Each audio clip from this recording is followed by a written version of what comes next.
SoundCartel. Responding to proposals is a time-consuming, intensive exercise. But when are you being taken advantage of? When are people simply kicking the tyres with no intention of purchase? And when and how do you say, enough is enough? From SoundCartel, I'm Nicole Goodman, and this is Business Essentials Daily.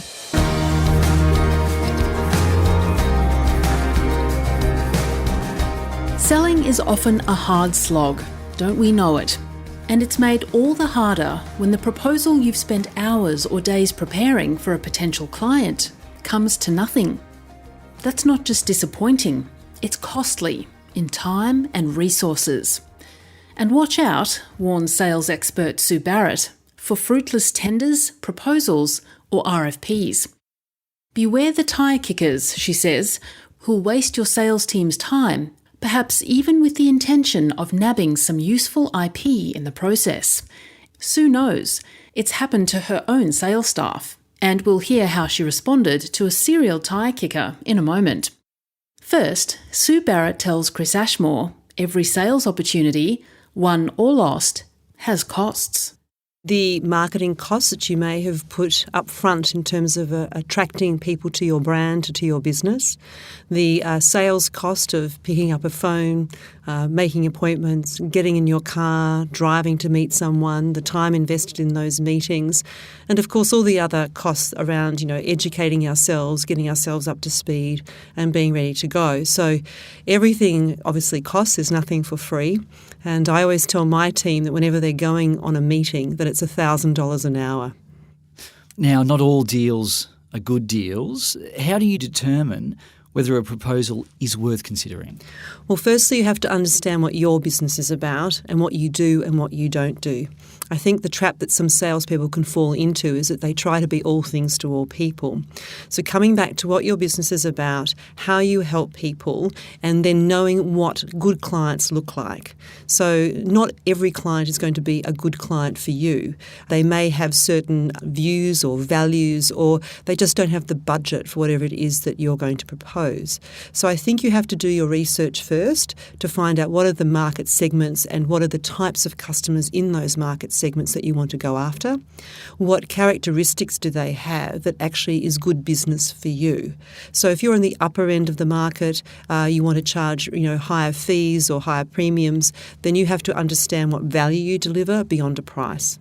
And you've got to be prepared to say no to some people. Oh, absolutely. So as a good salesperson, you also have to be a very good detective. Now, the great thing about the internet and social media and likes of LinkedIn is that we can do a lot of our research first before we actually go and meet with someone. So we can assess, if you like, the organisation and what they actually do up against that sort of business criteria that we're looking for. Once we get closer to individuals and businesses, we actually then start to see how they behave, how they conduct themselves, what values do they have, what morals do they have, are they going to be someone that we can work with, not just try to keep keeping one step ahead of. Now, unfortunately, of course, there are tyre kickers out there. They request information from you, but they don't necessarily want to buy your service or your product. Why would they do that? And how do you know if you're on the receiving end of a tyre kicker? Okay, well, there are tyre kickers and then there are IP thieves as well. So there are people out there, they are either not sure what they should do, so they're hoping to use you as a free consulting service to work out what they should do.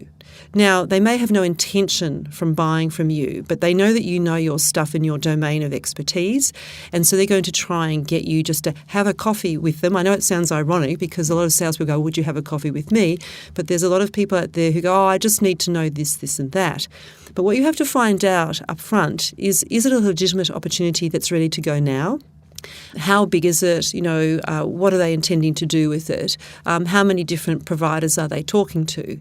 And these are the key questions that any good salesperson would be asking anyway, regardless of the opportunity. It's just sometimes you have to kind of ask them up front now and actually work out, is it a real opportunity now or down the track? And you have an example of a blatant tyre kicker who was, quite rude, to say the least, to one of your staff. Yes. What happened there?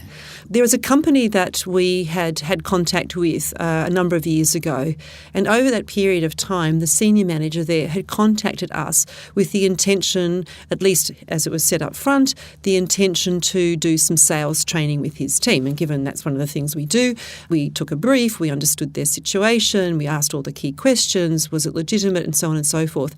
And we got lots of yeses to all of these questions, and yes, yes, yes. But 2 or 3 times over a period of, say, about 5 years, nothing ever went ahead. And so I just was sick of it, basically, because the amount of effort, we put into a good proposal, that takes time. It's not just, here's the brochure, see you later, make up your mind. It was crafted, it was customised to their situation. But it never went ahead. So when I add up all the costs, you can see that this particular client now has a pattern of history. Look, once in a blue moon, I get it. But they should be able to tell you why it didn't go ahead. We should be able to ask why it didn't go ahead. But in this case, we never got satisfactory answers. So when the new sales manager of this company rang through, who reports through to this senior manager, asked for the same information again, I actually told my team not to give it to them. I asked them and said to ask those key questions up front first to legitimise, or not, the situation before we put so-called pen to paper or fingers to keyboards to pump out a customised proposal. And we had explained to him that we're sorry to do this, but in the past we've had 3 or 4 false starts. And if he'd be so kind as just to find out the legitimacy of all of this, that would be terrific. Very reasonable. And he said he hadn't, but I suspect he may have spoken to the senior manager and basically came back and said to my staff member that what we had asked for was ridiculous. Now, I had deliberately set my team member to say these things because it was a test to see if they were being ridiculous, which they were. So the lesson was that, if your gut instinct tells you something's not quite right, then make sure you ask the questions. Make sure you're very clear about it in a very kind and considerate, professional manner. And reasonable people will be able to answer those questions. Unreasonable people will take offence, which is exactly what he did. So it didn't stop there. I wrote him a note. And I explained to him that we received his feedback, thank you very much for that, and I said that was his view. But that a lot of other leaders and sales leaders don't want their salespeople to fall into the same trap and in fact want us to teach them how to say these questions or ask these questions so that they don't end up, having to waste their time on unfruitful proposals, tenders, RFPs, because a salesperson's time is finite and it's valuable. And that if that wasn't his cup of tea, that was fine, but the vast majority of other people we meet with, they expect their salespeople to perform as my salesperson did, and I wished him all the very best. And that's reasonable. And did he react to that? No, I got nothing back. Just as well. Well, it's fine. I don't mind. I don't have any issue calling out bad behaviour. I don't do it in a disrespectful way. I provide evidence and information. And those people I have found in the many years I've been in business, the unreasonable ones, you won't hear from them again because you've caught them out. Well, sales is a tough gig, and the temptation with tyre kickers, though, is to go along even if you have the suspicions they might be wasting your time, because if you're wrong and it turns out they are indeed legitimate, you've lost a sale, haven't you? Well, that's right. So this is the pragmatism you have to have as a good salesperson. Like I said, we already had a history with this other business, and so that's why we went on, the front foot straight away to assess it. Now, most situations you don't have that history, so you must take each opportunity as an open book, and you go there. But what you need to be able to do in that very first meeting is politely, professionally, but with candour, ask all of these questions.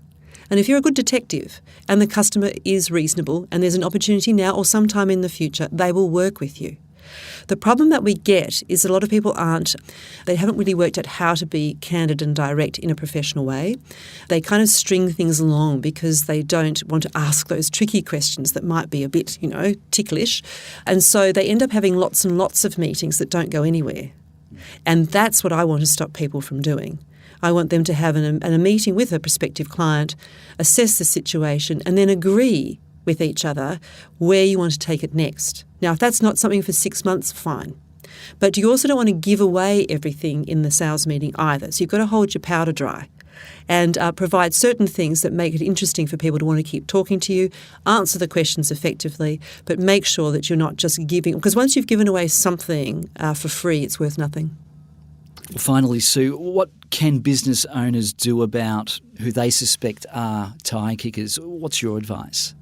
Selling is a team sport, so the business and the leaders of the business must be very clear about what they're going after in the marketplace, make sure their sales team understand what the good clients look like, what good business looks like, what we want to do, what we don't want to do, so that then the salespeople are actually able to be discerning about what is good business and what isn't good business, and not say yes to everything, and learn to say no to business that's not right. Doesn't mean that the people have been unreasonable, but it's just not right for each other. But also, too, to become good at picking out those tyre kickers, IP thieves and time wasters who are just, oxygen thieves, basically, and also can actually, cause problems in our businesses by just wasting time. We want to get in front of the right people. We just have to make sure that we have a range of variables working together. And it's also skilling people up and building their confidence and competence in this area. That was Barrett Consulting Group Director, Sue Barrett.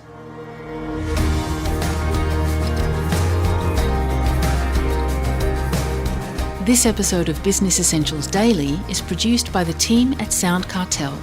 Thanks for listening. I'm Nicole Goodman. We'll bring you more Be Daily tomorrow. Follow @BE Daily Podcast across social media and head to bedaily.com.au for more from the Business Essentials Daily podcast. SoundCartel.